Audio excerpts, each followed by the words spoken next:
Should you invest your Universal Legendary Commander sculptures in CJ, the new infantry commander? Man, he is very strong, but I would say there's some other things you should pick first. In this video, we're going to walk through everything you need to know about CJ for the open field. We'll give you his talents, his pairings, and the role that I think he'll play moving forward. But before we begin, let me take a moment to tell you about the sponsor of this video, Infinite Galaxy. In Infinite Galaxy, you explore the vastness of space to claim territory, battle fierce foes, and yes, take down other players. In this game, you'll be building a collection of flagships. You'll use those to wage war with your collection of war ships, whether it's the sprightly frigate, the mid-sized destroyer, or the massive cruisers. Your fleet will go head-to-head against opponents in space combat and in the campaign. But it wouldn't be much of a fleet without its crew. Your crew will help define and customize the way that your team works together as you build out the most amazing space station the galaxy has ever seen, building up and constructing things from your headquarters to your military center to make sure you're ready for the next encounter. Along the way, you'll do a ton of research, advancing your space station's capabilities in both situations against players and in situations that help you build up and get stronger. What happens next in this game? Well, my friends, it's entirely up to you. We're 5 months in to play in Infinite Galaxy, and man, I am still loving it playing in Nebula 13. If you'd like to join us, use the link in the description to download the game that does support the channel, and use code CHISGULEPLAY. CHISGULEPLAY, one word. To get some free stuff, you use that in the redeem section. Up over here in the settings, you smash pack exchange, drop in the redeem code, and you're good to go. CHISGULEPLAY. I'll even write it in right here. This code is going to work for players who create their account after June 18th. And what are you waiting for? Join us in Nebula 13. We're suspecting some Nebula versus Nebula action is going to fire up sometime in the not-too-distant future. There's not migration in the game yet, so start in our Nebula. We'll get you set up and off to the races in a great alliance. Oh yeah, baby. This game, heck, I'll see you there. I'm having fun playing it. Oh, and thank you again to Infinite Galaxy for sponsoring this video. Let's get this thing started, shall we? CJ is a very strong open field commander in Rise of Kingdoms, and it's not surprising because he's got 4 skills that are all relevant in the open field. He's even got a little bit of area of effect damage, which is very strong. Now, in order to understand the role that he's going to play and what I'm about to explain to you about where I think he fits into the meta, I want to first walk through these skills very briefly, and I want to do this in the context of explaining why CJ is kind of a greedy commander. In other words, he cares a lot about improving his own effectiveness and keeping himself alive, but he's only okay as a team player in a big brawl. Let me explain. When we get a look at his skills, he does a direct damage factor of 1,700, which is strong to a single target, and does additional damage to a target that is very weak.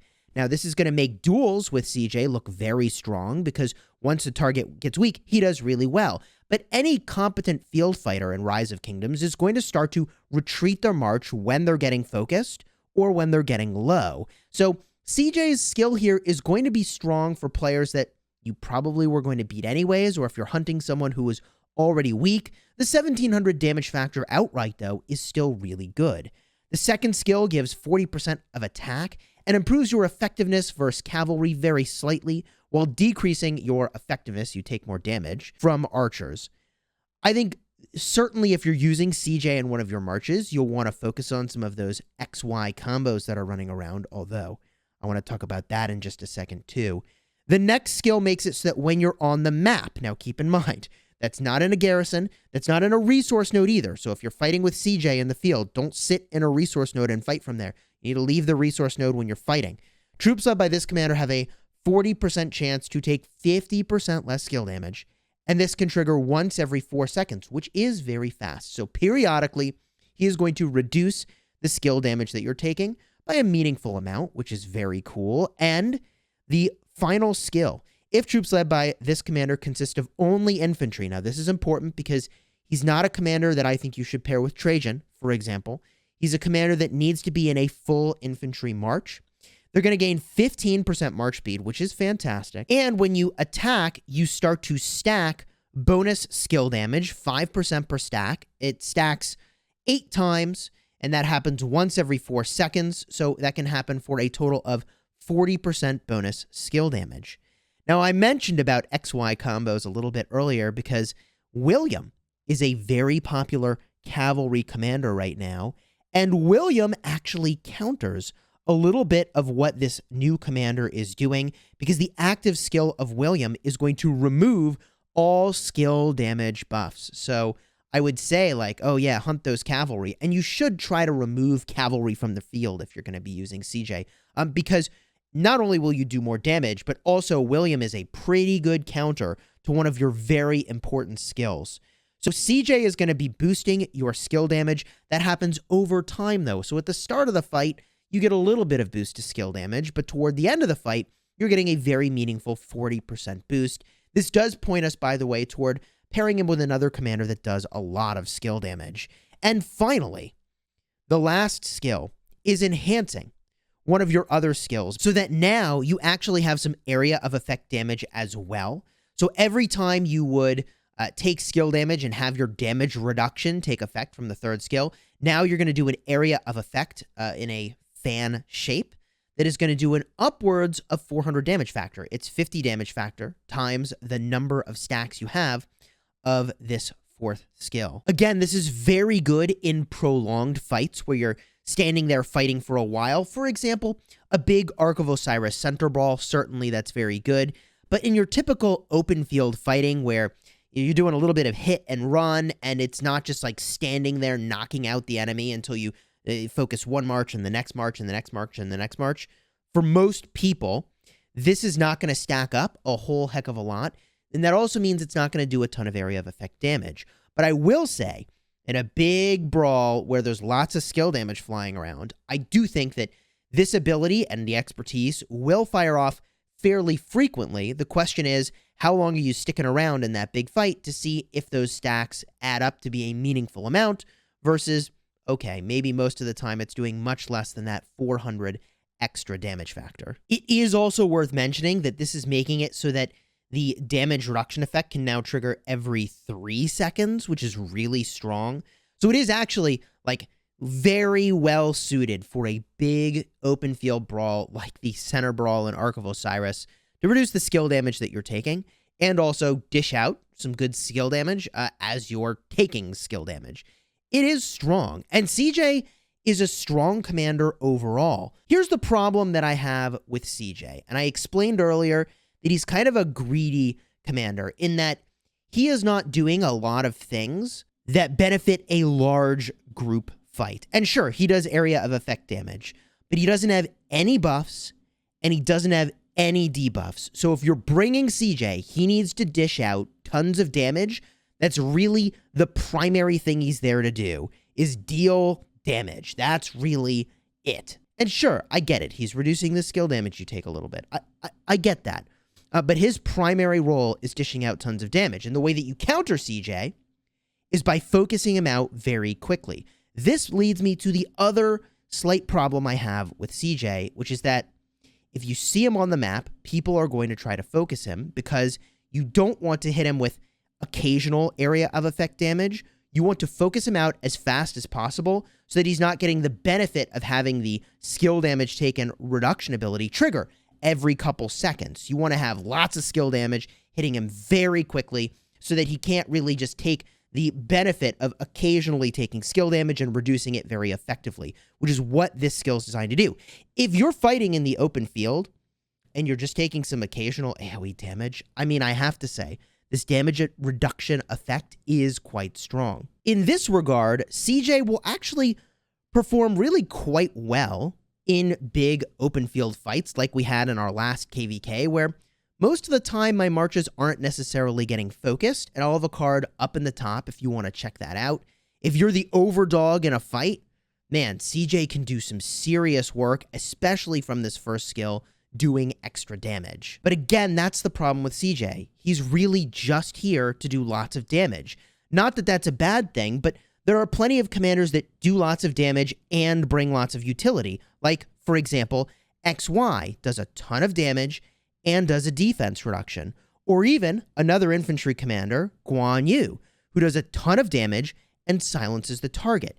CJ doesn't bring any utility to a big fight. He just brings damage. So if he's not doing outrageous amounts of damage, then he's not doing his job, because that's the one job that CJ is there to do. And that's why I tend to steer away from marches that fill that sort of a role. So I guess I should get to the point here. If you were trying to choose and whether or not you should invest in CJ or Guan Yu, I would say you certainly should do Guan Yu. And if you're trying to decide if you should invest in CJ or Alexander the Great, I would say you should almost certainly do Alexander the Great. They're more versatile commanders, and they bring just a ton of utility beyond just raw damage. And if what you wanted was a march that just does a lot of damage and takes care of itself, by all means, CJ is a strong commander in that regard. So let me get a little more concrete here and talk about the most important pairings for CJ. And we did figure a lot of this out, by the way, by doing a ton of testing in an Ark of Osiris matchup. Without getting into why I think that's a good way to test, I'll have a card up in the top if you'd like to check out that video where we test just an outrageous amount of combos involving CJ, Pakal, any infantry combo you could think of. We probably gave it a shot. Now, from that testing, we arrived at several conclusions.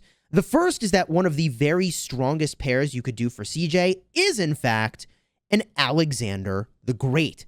You really need your Alexander the Great to be the primary. That is because he is going to make targets take more damage, and then CJ is going to use his active skill on them. Boom, that's a nice, solid amount of damage that you're going to deal. So Alexander the Great needs to be the primary because of the way that his expertise skill works. And they actually have the exact same talent trees. We'll talk about talents at the very end. So in that regard, they've got the same talents. Alex needs to be primary, so you get the bigger damage boost on your CJ secondary. This performed better than any other combo we used in duels with CJ, and those were expertise CJs that we were using for testing from my Alliance members. Cheers, I appreciate you doing that. The second best pair is going to be Guan Yu with CJ. And if you were wondering whether or not I think Leonidas is a better pair, I actually would say it is. But why does Guan CJ work really well together?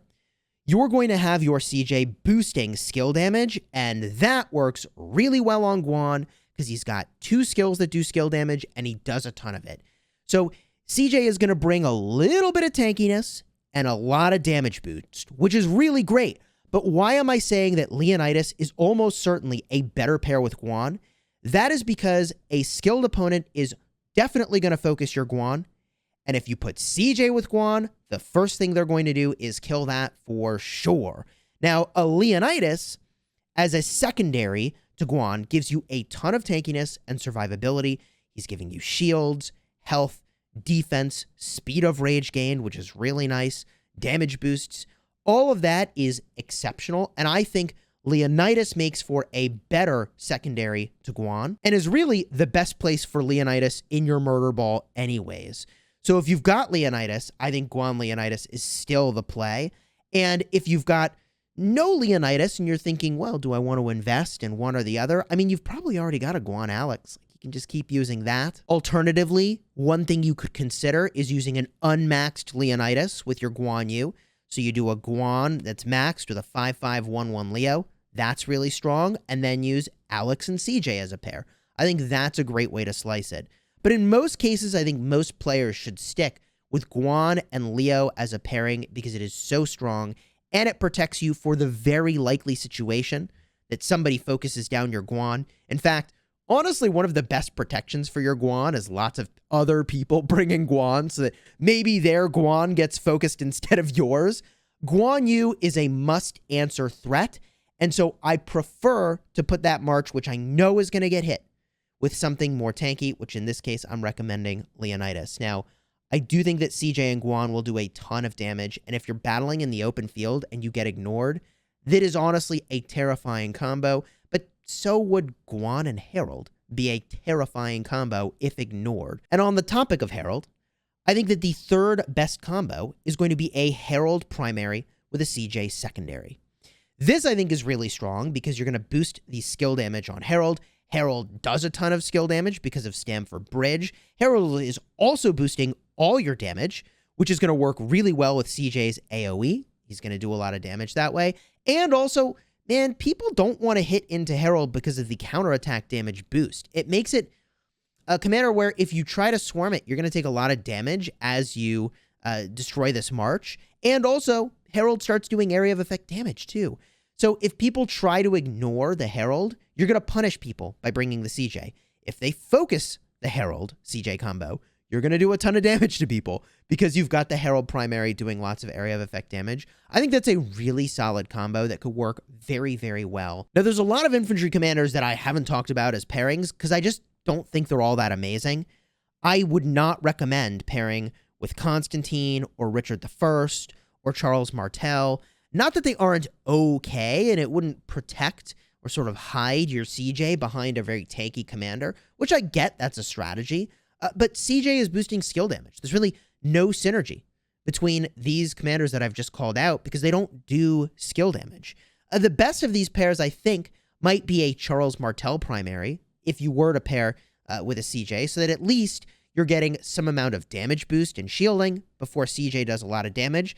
That is probably the way that I would swing that, but the three combos I already named are way stronger. Now, you may have noticed, in none of those situations did I put CJ as the primary, so I don't think you need to level up CJ, but if you did and you wanted to have talents for him, the build that I would recommend is basically this one right here.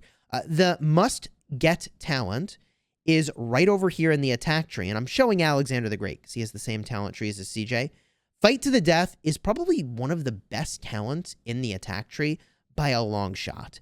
This build is missing the march speed, unfortunately, but I've made some prioritization choices here. I figured I'd rather have the damage taken reduction. I'd rather have the damage boosts that I'm getting other places. Heck, I'd even rather have the health of Strong of Body than have the extra march speed. But there is 1 point of flexibility over here. You could swap 1 point of health for 2% of march speed. Honestly, I mean, I'm speaking with my talent tree over here. I'm voting with this tree. I already use this build on Alex, and I'm going to stick with this. This is what I would probably use with CJ as well. So to summarize, I think CJ is a very strong commander, but if you're an infantry-focused player, if you're deciding between investing in Guan and CJ, I'd say for sure you need to pick the Guan. And when it comes to investing between Alex and CJ, I mean, most people have already invested in their Alex, because that's one of the very best early game commander investments you can do. So I think for a lot of players considering investing in CJ who are really hyped about him, and hey, there is a lot to be hyped about here, one of the best maybe 2-march combos you could do with your infantry, if you've already got a Guan, you've already got an Alex, is to do that split I was recommending earlier with the 5-5-1-1 Leo and then the Alex CJ that you pair together. I will say one thing I cannot recommend with CJ is to do a CJ primary and Esong secondary. Unlike the Alex Esong combo, which I think it's good, it's fine, but not great beyond kind of the early game in Rise of Kingdoms. I think similarly, like CJ Esong is not really where you want to be. I feel like you're missing a lot of synergy. And like Esong, yeah, he does a lot of damage, but you can certainly do better. But let me know your thoughts down below in the comments about this commander. I do think he's really strong. I don't yet think that he would be in my perfect 5 marches. But if you were expanding to 6 marches, I think there's certainly a lot of room for him. And again, that's because as a commander in this game, he's kind of greedy. He does a lot of damage, but he's not really bringing anything but damage to the table. I think for me with this commander, the only lingering question I've got is going to be just how good exactly is this area of effect damage going to be? Is it going to be enough that you would say, like, yes, I would prioritize a march with CJ doing his damage over, for example, like Esong and Nebuchadnezzar doing outrageous amounts of area of effect damage? I feel like almost certainly there are better commanders for just raw AoE big fight damage, and that's potentially the problem I have with CJ, is just how good is he going to be compared to some of the other options you have for raw damage in this game. Hopefully you found this guide helpful, and if you did, throw a like on here and consider subscribing. Right now, where I'm at with my sculpture investments is that if I had to choose between investing in CJ and finishing my Leonidas, I actually would probably pick the Leonidas, weirdly enough. Now, granted, we've got to do our own rally testing before passes open in the KVK that I'm in, and maybe we'll find that, like, oh man, CJ is actually the thing you really needed for rallying, in which case, okay, I mean, maybe that's what I'll be doing instead. But there's a number of reasons why I would actually personally invest in Leo over CJ. The first is that this commander's from the Mightiest Governor, so it's a lot harder to get his sculptures, whereas CJ comes from the Wheel. It's a lot easier to get his sculptures. But also for my Murder Ball, Leonidas is bringing a level of tankiness to my Guan that is very needed because that's the first march that's going to get melted. I think that if I'm battling in the open field in KVK against opponents that aren't going to focus on my Guan, yeah, okay, I mean, the CJ might get more damage out there, but the Guan Leo also, man, I mean, I think I personally would be investing in Leo, but subscribe to find out if I still feel that way after we've done our fighting in this KVK. We'll be streaming the whole thing, and you're not going to want to miss it. Until next time, my friends, you have fun, smash in the kingdom, and check out that video I talked about earlier, cards up in the top and that little info button, for testing with CJ and Pakal and more.